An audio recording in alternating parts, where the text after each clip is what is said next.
To protect their privacy, patients' names have been changed throughout the script. We've chosen pseudonyms to present this story.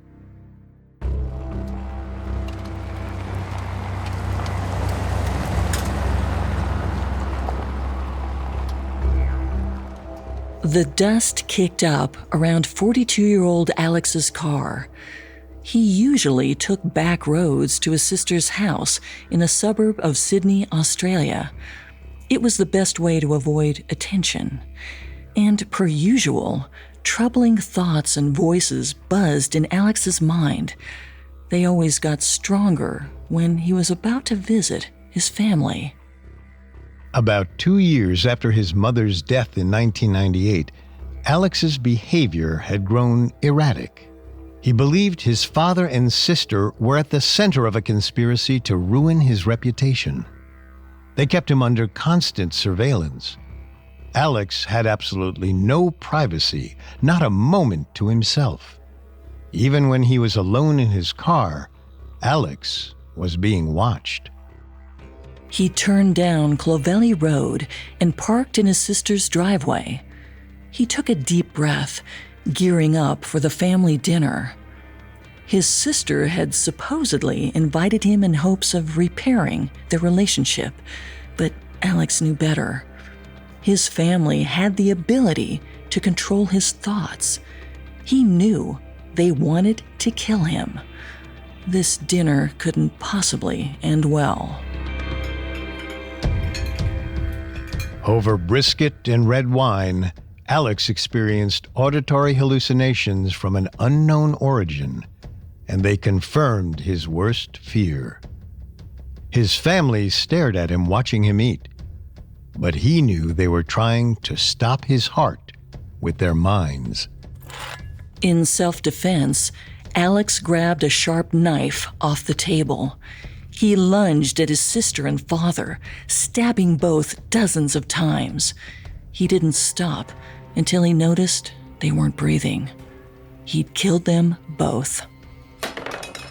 Alex dropped the knife, went to the sink, and washed his hands. Then, he calmly walked back out the front door. As the sun set, he sauntered down Clovelly Road, his shirt painted red in his family's blood. He didn't worry anyone would see or call the police. After all, the double homicide was all part of the show.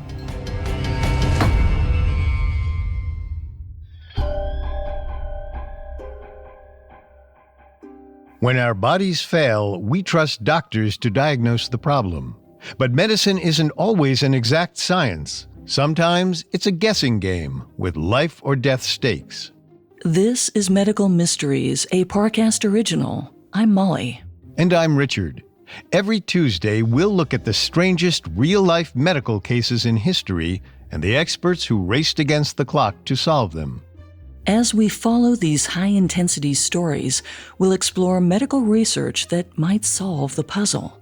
This week, in Part 2, we'll analyze all the evidence and try to find an answer. You can find episodes of Medical Mysteries and all other Parcast originals for free on Spotify or wherever you listen to podcasts. To stream Medical Mysteries for free on Spotify, just open the app and type Medical Mysteries in the search bar. This is our final episode on the Truman Show Delusion, a psychotic condition in which a person believes their life is broadcast to millions. Last week, we met Charlie, a young college student who experienced the delusion for over 3 years. This week, we'll try to identify what causes the Truman Show delusion and see if it can be cured. We have all that and more coming up. Stay with us. In 2007, a college freshman named Charlie believed he was at the center of a vast and insidious conspiracy. He was the unwilling star of the world's largest reality show. He believed his friends, family, and everyone he came in contact with were actors reading from a script. Charlie feared his life wasn't really his own. After years of living in constant paranoia, Charlie's doctor finally gave him a diagnosis. He found that Charlie's Truman Show Delusion was actually caused by his persecutory delusional disorder, a form of psychosis. As reported by Andrew Marantz in The New Yorker, Charlie began taking antipsychotic medications like Geodon in 2010. This, combined with talk therapy, helped Charlie manage his paranoia and separate delusion from reality.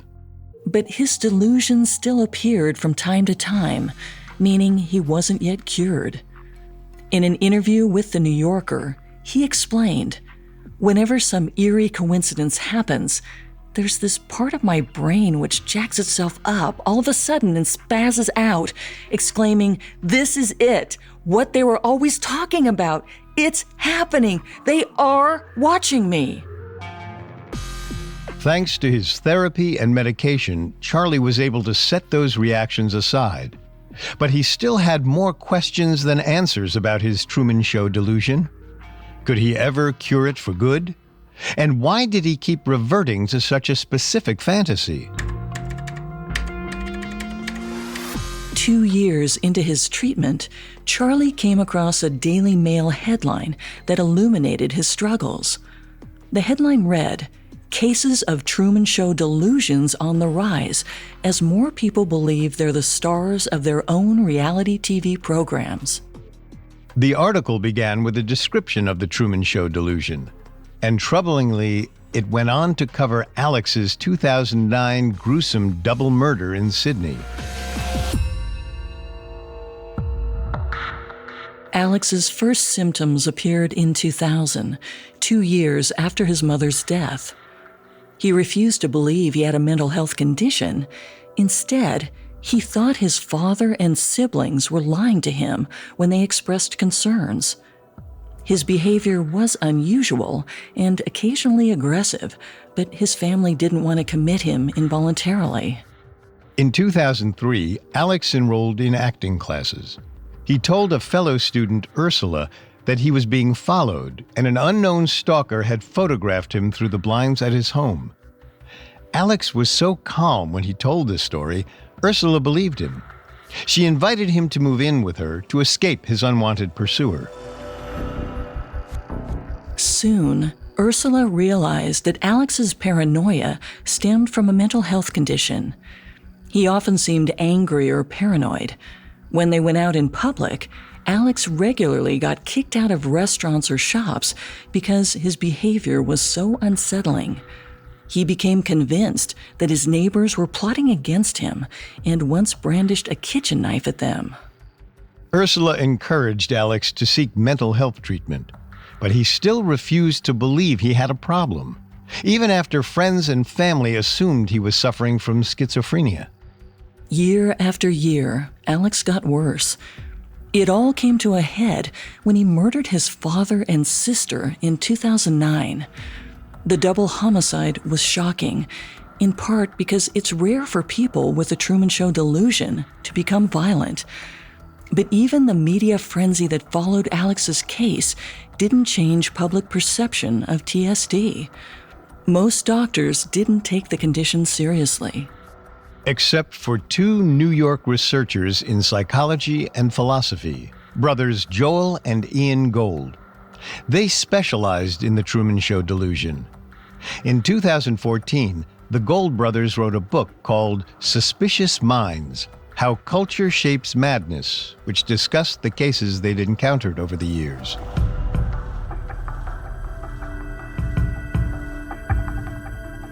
People like a patient named Daniel.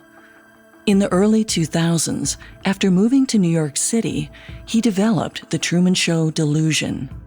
During college and after he earned his film degree, Daniel was hospitalized twice for manic episodes and delusions. To make things more complicated, Daniel was trying to break into the entertainment industry. Even as he imagined he was a TV star, he got a job on an actual reality show in New York. Except, just after he started production, Daniel concluded that the show was really about him. He refused to sign a confidentiality agreement, a standard practice in television production. Daniel was fired, and his condition worsened. Daniel suspected he was always being watched or followed. As he reported later, once he left New York for LA, Daniel believed every car on the road was driven by talent agents. Each color corresponded to a different talent agency. The songs he played on the radio were the soundtrack to his show. He went days without sleeping. Today, researchers still don't fully understand why people need sleep or what happens on a neurochemical level when we rest. But sleep-deprived people tend to have more stress hormones and different brain chemistry from well-rested people. According to Harvard Medical School, 50 to 80% of patients seeking psychiatric treatment report some kind of chronic sleep disturbance. All of Daniel's friends could tell that something was wrong, but they didn't know how to help him. When his girlfriend Rachel suggested he see a therapist, he broke up with her. He figured the relationship was fake anyway. She was an actress who'd been hired by the show. In 2003, Rachel helped Daniel check into Bellevue Hospital, where Dr. Joel Gold worked. When Gold talked to Daniel, he recognized that his patient had the Truman Show Delusion. He fit an alarmingly regular pattern. All but one of Gold's first TSD patients was a young white male in or around his 20s, and many had a history of drug abuse. Extreme and even recreational drug abuse are potential triggers for psychosis. Even marijuana can be dangerous if the user has pre-existing mental health conditions. A study done on men in the Swedish military found that cannabis use increased the risk of schizophrenia among those who are already susceptible. But they also speculated that the same genetic factors could make a person more likely to use cannabis and more likely to have a psychotic disorder. Chicken or the egg? Researchers haven't nailed down the relationship yet. Before experiencing their delusions, Charlie and Daniel had used substances including marijuana, stimulants, and hallucinogens, and they were both heavy drinkers. Alcohol is known to exacerbate symptoms of psychotic disorders, but there's virtually no evidence that alcoholism causes schizophrenia. However, weeks of extreme alcohol abuse can cause short-term psychosis. And years of alcoholism can lead to longer-lasting hallucinations and brain damage. This may be because alcohol consumption alters the brain chemistry and structure to be more similar to the brains of people with schizophrenia. And when someone with a pre-existing psychotic disorder self-medicates with drugs and alcohol, their symptoms often get worse. Perhaps they even escalate to a whole new disorder, like the Truman Show Delusion. So at first, Dr. Gold may have assumed that drug and alcohol abuse worsened or created these additional delusions. But that changed when Dr. Gold met a new patient, someone who had no history of drug abuse and no clear cause for his disorder. Coming up, we'll learn how the Truman Show Delusion isn't exclusive to drug abuse or schizophrenia. And now, back to the story.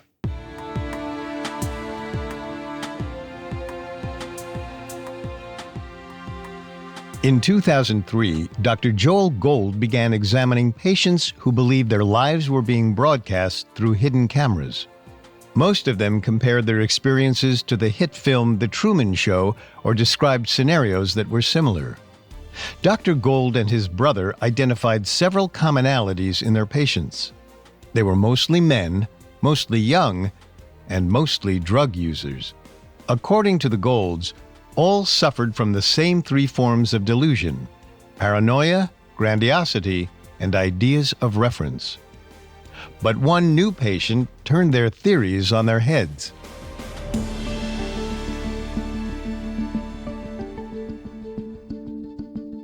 Tom's delusions appeared the summer after his sophomore year of college. Unlike Charlie, Tom had really succeeded in school, academically and socially.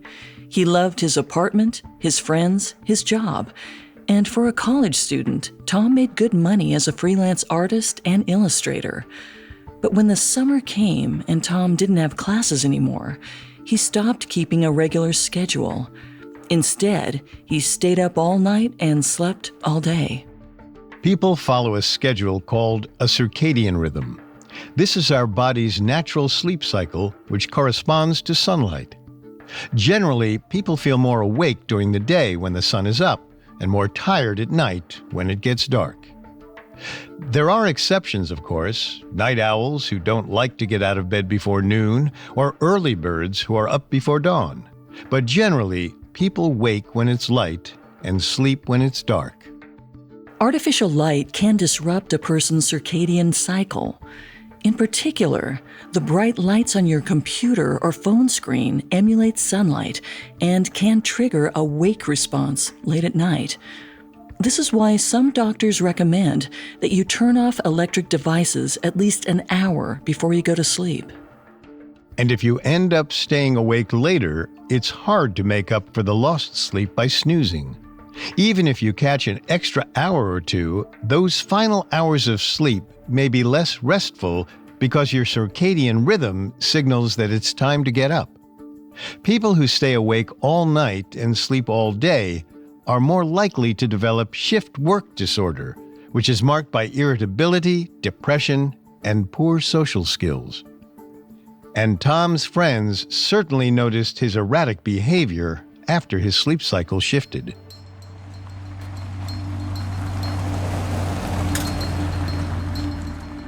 The summer after his sophomore year, he and his friends took a road trip to Colorado. During the ride, Tom constantly grinned and chuckled to himself. Tom's friends asked what was so funny, but Tom kept saying he'd never been better. When the group arrived in Colorado, Tom continued to act strange. One night, he climbed to the roof of their house to look at the stars. He stayed up there alone for hours. And that evening, something clicked in Tom's mind. Tom suddenly realized that recording equipment had been installed all over the world. It captured his every move. Even nearby birds and squirrels had cameras implanted in their eyes.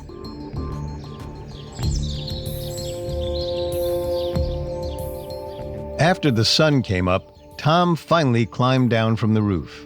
Barefoot and shirtless, he staggered around the neighborhood in a daze, staring at strangers. Everyone looked similar to people he already knew. That's when he deduced his show was reusing actors. On his walk, Tom saw a house with a for sale sign in the lawn. Like Charlie and Ben, Tom thought that his show was offering a grand prize. He could win the house. Tom peeked through the windows to search for clues, but a pair of squad cars pulled up to the scene. While the police questioned him, Tom refused to take the situation seriously. He laughed hysterically, complimenting their costumes and performances. He insisted that one of the cops was the same actor who'd played his fourth-grade teacher. When they tried to arrest him, Tom cooperated. He was certain this was part of the show's grand finale. While he sat in the police station, Tom kept waiting for a huge garage door to open, exposing the studio audience and the actors who'd played his friends and family. Predictably, this didn't happen. Tom was released and returned to his parents. And his failure to win the house didn't stop Tom's delusions. If anything, he was more resolved to get the grand prize. His constant grinning and laughing unnerved his mother. He constantly accused his parents of being actors. It's unclear from the New Yorker video story about Tom's experience if Tom sought psychiatric help for this behavior. But a month later, after he'd moved back to his parents' house, Tom woke up to find his mind was totally clear. The delusion had completely disappeared, and it never came back. Was this some kind of medical miracle, or a clue about what was really going on?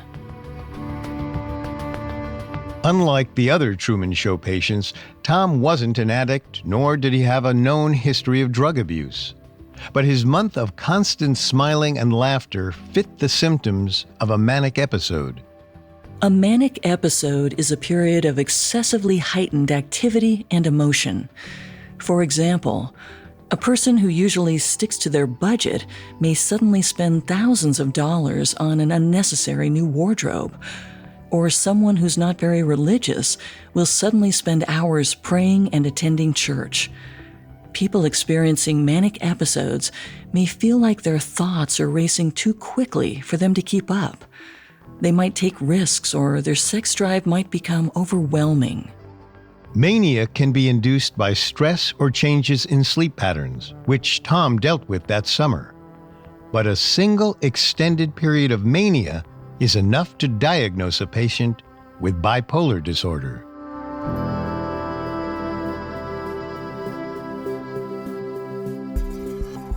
Bipolar disorder is a mental health condition characterized by extreme mood swings from mania to depression. Like schizophrenia, it can include psychosis. This makes it difficult for psychologists to distinguish between the two because both can trigger hallucinations or disordered thinking.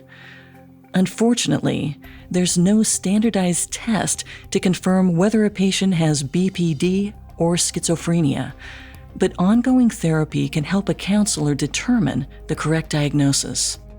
And Tom's bipolar disorder suggests that the Truman Show delusion had 3 possible causes: schizophrenia, drug abuse, or bipolar disorder. And the movies seem to be a factor too. While there were similar delusions in earlier decades, no one had developed TSD before The Truman Show debuted, until yet another patient proved to be an outlier. Kyle had TSD and bipolar disorder, but he first experienced the Truman Show delusion in 1989, 9 years before the film was released. Like some of the Gold's more recent patients, Kyle distrusted technology. Since he was an accomplished sailor, Kyle preferred to escape the complexities of life on land for the simplicity of the open sea. But even in the remotest parts of the ocean, Kyle believed he was under constant observation. His show's producers communicated with him through hidden messages. Like Tom, Kyle had no history of drug abuse, though he went through periods of heavy drinking. His delusion waxed and waned as his bipolar disorder threw him into manic and depressive episodes. When The Truman Show was released in 1998, Kyle likely incorporated its narrative into his reality. He may have believed the film was proof. His delusions were validated. Luckily, Kyle sought treatment for his bipolar disorder. He took medication, adopted an active lifestyle, and relied on a supportive network of family and friends. The treatments were a success. They helped Kyle seize control over his bipolar disorder, and his Truman Show delusion symptoms faded. But bipolar disorder has no cure. Patients like Kyle can manage their symptoms, but their delusions might still return from time to time, which means their TSD may reappear as well.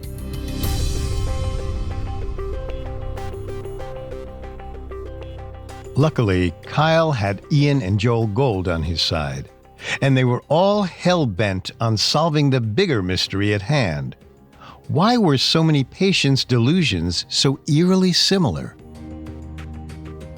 All of the Gold's TSD clients believed their lives were recorded 24/7, and that every other person in the world was a participant in the show. It was also common for patients to believe they'd receive a grand prize once they completed all the demands they heard from disembodied voices. In addition, Each of their patients was American, but that didn't mean anything. The Gold's practice was based in the United States, but they wondered how much culture shaped the delusion and expanded their scope to look for patients outside the United States. In 1998, the same year The Truman Show debuted, a Japanese man we'll call Nasubi found himself alone and naked in a Tokyo apartment. 23-year-old Nasubi was an aspiring comedian, so at first he was excited to participate in a brand new reality game show. But Nasubi's producers took most of his possessions, including his clothes. He was left with only a small table, a stack of postcards, magazines, and a camera to document his journey. Naked and alone, Nasubi had to enter as many mail-in contests as he could. He couldn't buy anything. He could only live on whatever prizes he won. The show's premise was, can a man live on sweepstakes alone? Meanwhile, his every move was filmed. Nasubi understood that once he won the show, the footage would be edited and broadcast. But he couldn't finish the competition until he satisfied the producer's demand. He had to win 1 million yen in prizes, about 10,000 American dollars. So Nasubi played the game. He entered 200 mail-in contests a day, often winning useless items like bicycles and women's underwear. Early on, he won a bag of rice, but the producers had taken his pots and pans. He had no way to cook it. Instead, Nasubi ate dog food to survive. Still, Nasubi persisted, believing that his suffering would inevitably be rewarded. He rambled at his camera for hours as his hair grew wild and untamed, his body thinned, and his skin grew sick and pale. After nearly a year, Nasubi finally won. But instead of rewarding him, the producers blindfolded him and took Nasubi to another apartment, telling him to start the game over again.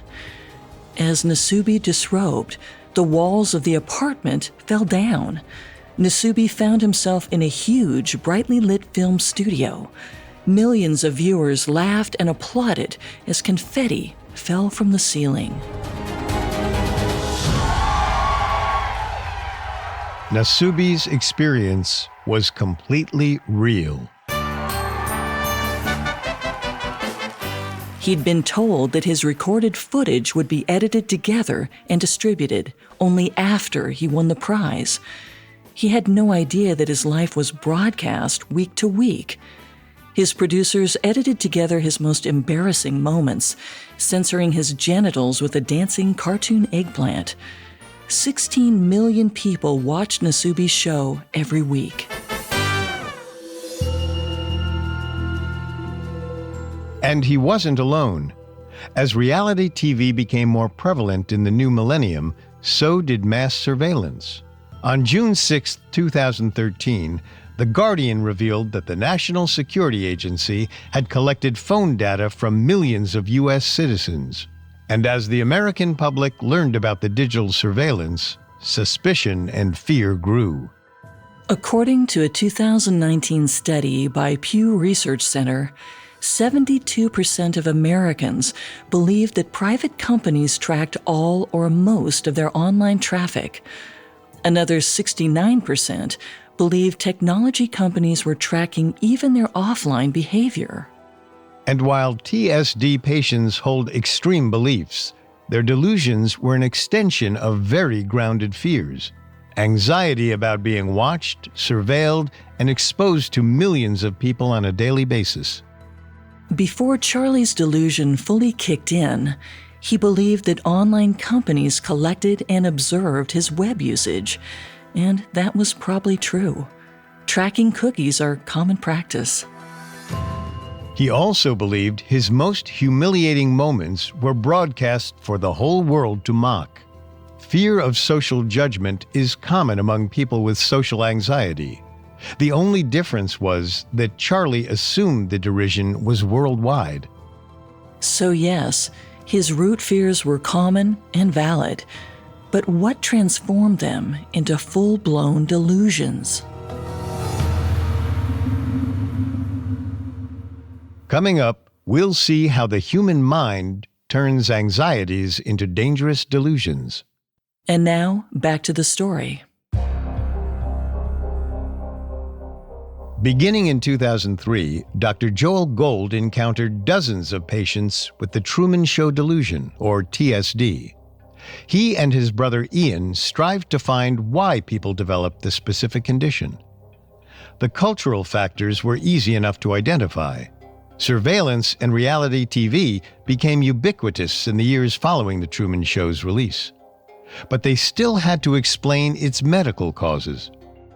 Researchers still don't know exactly why people develop schizophrenia and bipolar disorder, the two conditions widely associated with TSD.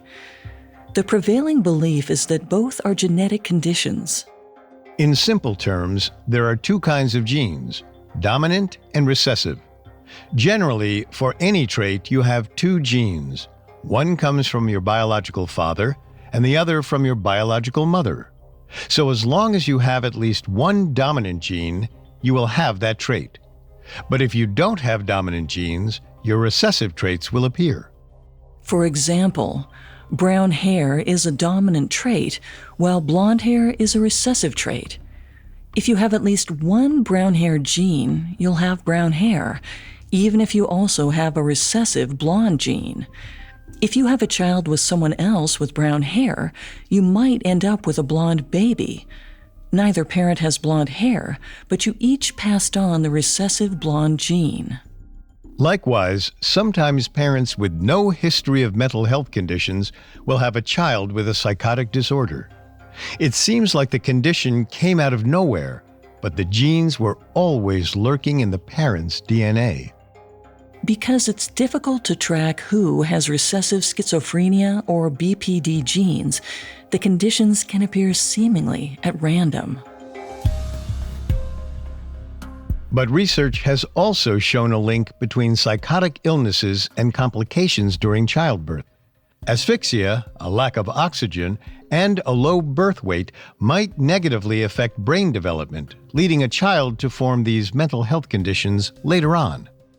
Schizophrenia and bipolar disorder have also been linked to a chemical imbalance in the brain. The patient has a difficult time regulating dopamine, a chemical that stabilizes a person's mood.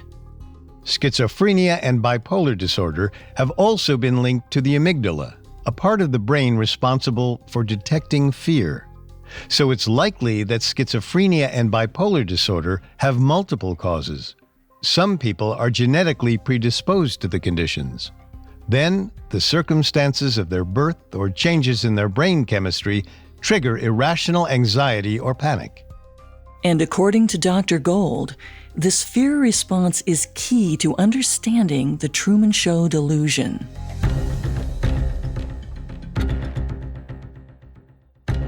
The human brain constantly processes information looking for possible dangers. If something seems concerning, the mind utilizes something that Gold's called the suspicion system. It warns us to be careful and inspires us to respond to threats. You may have noticed your suspicion system working at some point. When fast footsteps approach in the dark, or wind rattles your windows in the night, your heart races, your breathing gets shallow, and you want to run away. This system is vital for survival. Prehistoric humans faced physical danger at every corner, from wild animals to warring tribes to storms or wildfires. The suspicion system helped them respond to risks and live another day. But as time wore on, the world changed. 21st century Americans were more afraid of social humiliation and privacy violations than they were of saber-toothed tigers. So their defensive system evolved to incorporate those fears. Social dangers, rather than physical ones, triggered the suspicion system. And the fear of humiliation spurred patients with TSD into action. They didn't passively experience fear. They created an entire narrative to cope with it. But the Goulds theorized that another factor was at play, the reflective system, or the mind's ability to rein in illogical thoughts. Everyone mulls over unreasonable and unfounded fears now and then. For example, you might have a mild headache. You start to panic as you wonder if it's a symptom of a brain tumor. But your reflective system kicks in to calm you down, and you realize it's probably just an ordinary headache. But in patients with TSD, the suspicion system overrules the reflective system. Their delusions are far more powerful than their logical mind, so they can't take a step back and weigh whether their fears are rational. The suspicion system tends to kick into high gear when new technologies and materials get involved. They're unfamiliar, and most people don't really understand how their smartphone or wireless router works. So it's harder to gauge which fears about technology are logical. And when a person develops psychosis, the reflective system may incorporate these technological fears into their delusions in an effort to make sense of them. Historical examples date as far back as the 14th century. King Charles VI of France believed he was made of a new technology, glass. He was so scared of shattering that he wrapped himself in blankets, remaining motionless for hours. And this particular delusion became exceedingly common outside his court too, so much so that it was included in a 17th century textbook on mental health conditions. The glass delusion became less prevalent in the 19th century when people latched on to new technology. Some believed they were made of cement instead. The first broadcast delusions, which made patients think someone could hear or read their thoughts, appeared in the 1930s and 40s.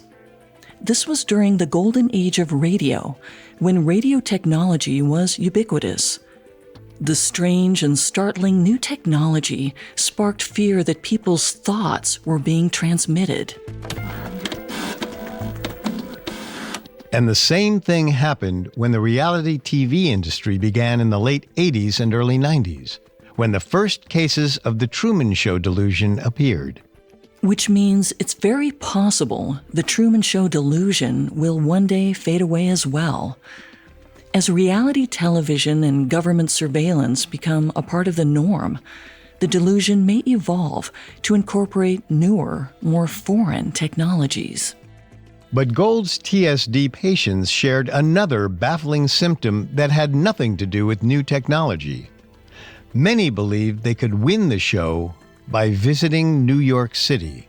In a 2013 interview with The New Yorker, Dr. Gould explained that, quote, New York is a magnet for psychosis.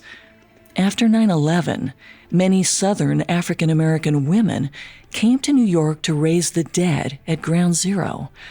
You see that once and it's like, oh, interesting. Then a week later, another one comes in, end quote. Perhaps the Big Apple is more than a city. It's the archetypal metropolis. And people with delusions visit it to advance a narrative only they understand.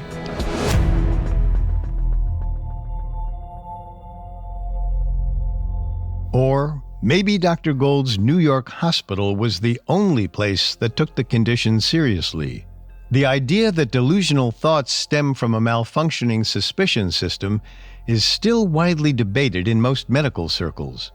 But Joel and Ian Gould stand by their hypothesis. And thanks to their research, the Goulds have been able to help patients like Charlie.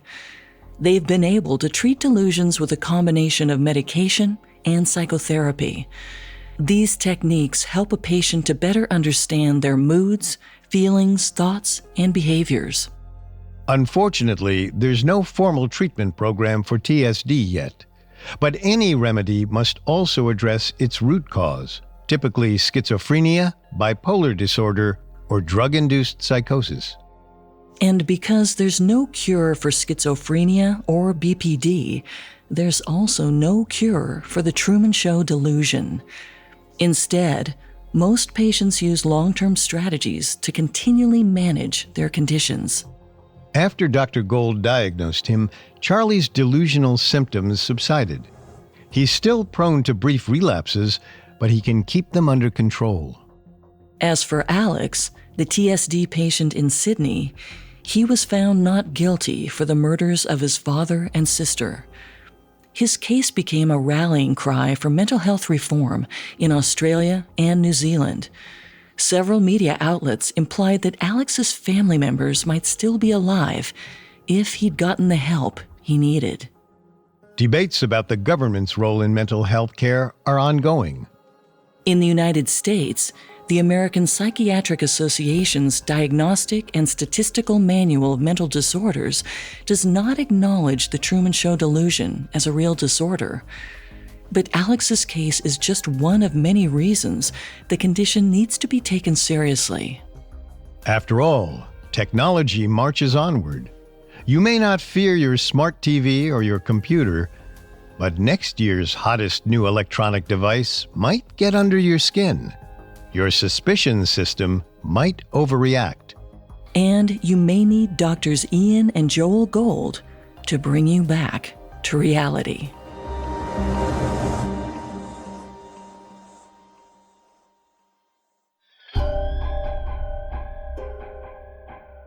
Thanks for listening to Medical Mysteries. For more information on the Truman Show Delusion, amongst the many sources we used, we found the book Suspicious Minds: How Culture Shapes Madness by Drs. Joel and Ian Gold extremely helpful to our research. You can find all episodes of Medical Mysteries and all other Parcast originals for free on Spotify. Not only does Spotify already have all of your favorite music, but now Spotify is making it easy for you to enjoy all of your favorite Parcast originals like Medical Mysteries for free from your phone, desktop, or smart speaker. To stream Medical Mysteries on Spotify, just open the app and type Medical Mysteries in the search bar. We'll see you next time. Medical Mysteries was created by Max Cutler and is a Parcast Studios original. It is executive produced by Max Cutler, sound design by Brian Golub, with production assistance by Ron Shapiro, Carly Madden, and Travis Clark. This episode of Medical Mysteries was written by Eric Stankey, with writing assistance by Maggie Admire, and stars Molly Brandenburg and Richard Rossner.